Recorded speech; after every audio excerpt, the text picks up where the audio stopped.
Brittney Griner was in a Russian prison. You would think that somebody who is now free, back in America on home soil, would not have too much to complain about. Fans in every sport. She described the fans. Yeah. It doesn't matter what sport you are. It doesn't matter what sport you pick. So, and then when you, clearly she's not remembering who they let out to get her back. The Merchant of Death. The Merchant of Death. Stephen A. Smith isn't holding back as he explains why. Brittney Griner ought to get a permanent suspension from the WNBA. In his Valet statement interview, he criticized the league for favoritism and for hiding Griner's true gender. He also said that she should never again play on a WNBA floor if the issue is not resolved right away. Furthermore, this was more than a passing remark. Stephen A. provided a long set of arguments that suggests the WNBA is always defending her. People are no longer ignoring this because of all those leaked medical rumors and TikToks that break down every aspect. Many supporters believe that the league's reputation is doomed if even a portion of it is accurate.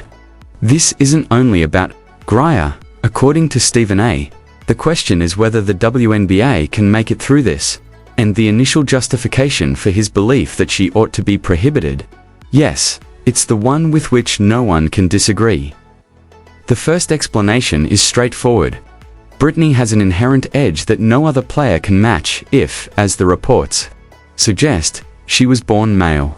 Her wingspan, strength, size, and even endurance. It isn't even close to the typical WNBA player. Fans have been pointing out where you began yourself with new sayings for years. She towers over almost everyone on the floor, blocks shots like she's in the NBA, and dunks with ease.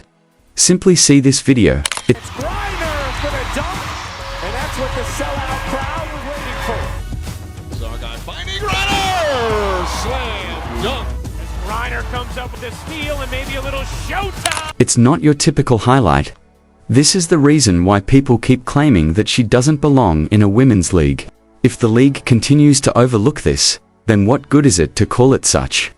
Furthermore, one person's dominance is not the only issue here. It's about the league's willingness to jeopardize its own reputation in order to keep a star safe. That's just the beginning. However, since the next explanation suggests that this may be more than simply partiality, it can be a complete cover-up. Furthermore, fairness is not the only consideration. Player safety is the main concern. The disparity in size and influence isn't only unjust if those rumors are accurate, it could be harmful.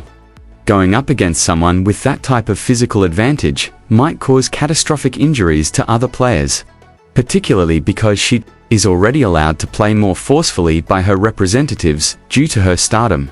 For years, fans have been sharing videos of her going hard in the paint and seldom receiving a whistle on plays. She is shown pushing her weight about in this video, which has been going viral.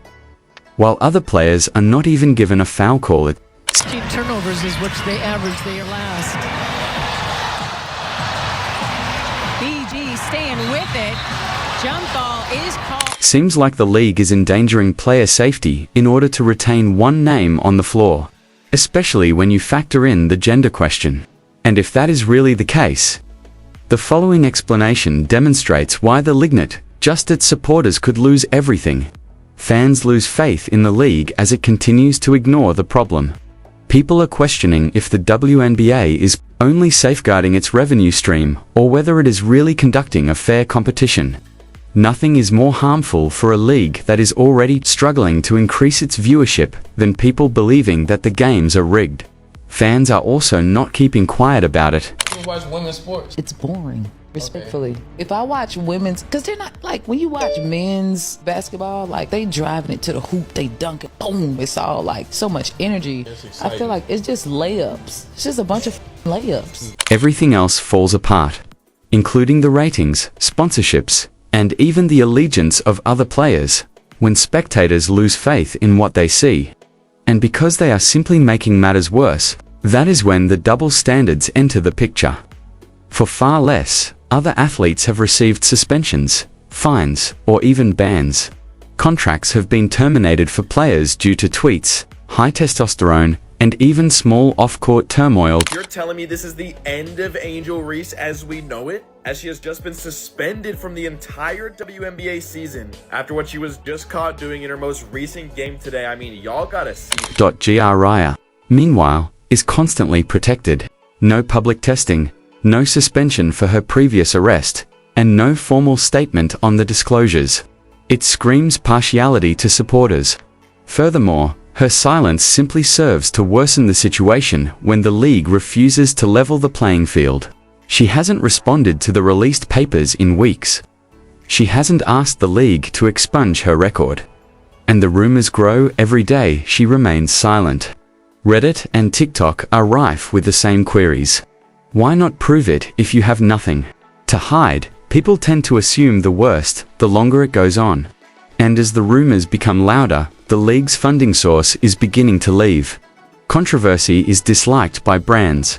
Sponsors remove advertisements, halt campaigns, or stop using WNBA promotions when her name becomes popular for the wrong reasons.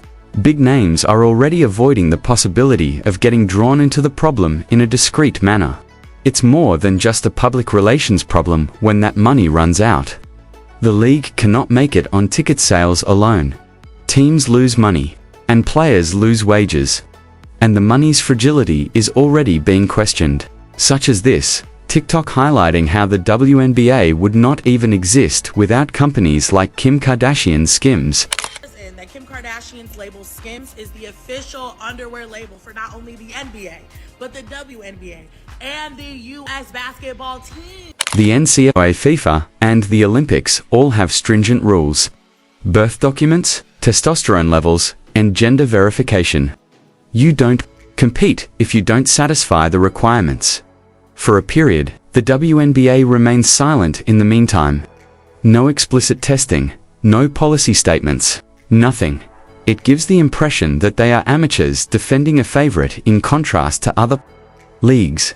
And the criticism won't be limited to fans if the WNBA continues to skirt the issue. The gamers themselves are already feeling the effects of it. Rumor has it that if the league doesn't come clean, players are prepared to sit out. Some veterans do not want to be associated with a controversy that they did not start. Younger celebrities don't want to run the danger of being associated with trouble. And things might get out of hand quickly if one well-known player indeed declines to participate. And keep in mind, this instance when they leftover pay if you believe the players won't continue. Important happened before the game. As you know, the collective bargaining agreement is under discussion right now between the league and their players. And before the game, the players came out without their warm-ups on with shirts that said, "Pay us what you owe us." However, even if the players remain, the attorneys may shut down the league first, so the fear of walkouts is just one aspect. If the WNBA was aware of the stolen papers but chose to ignore them, they will eventually be validated. The legal proceedings will be harsh. Gamers may file a lawsuit to recover lost titles and incentives. Deal refunds might be demanded by sponsors.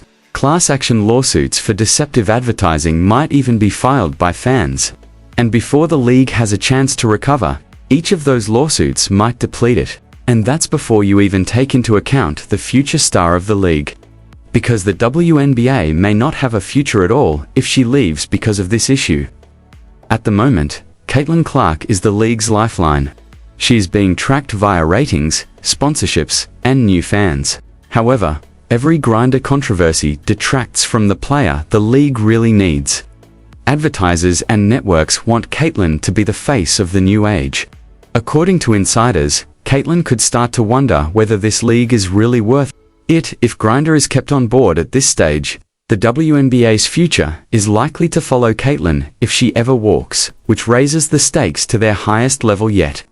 Now, more than one career might be destroyed by this dispute. Women's basketball, as we know it, could be destroyed by it. The expansion that the WNBA battled for will vanish if fans begin to think that every player, every record, and every game is corrupt. Fans will turn away, sponsors will move on, and rising stars will be brought down. As a result, the last point is no longer only about Brittney. The question is whether the WNBA can demonstrate that it is worthy of being in existence. The league is presently at a standstill. Protect its greatest star, or what remains of its future, because every subsequent controversy will be twice as painful if they continue to break the rules for Brittney. And there's no turning back once supporters realize the league will cover for their favorites. The crazy part comes next. It may be more than Brittney's suspension if the receipts Stephen A. keeps hinting about are really dropped.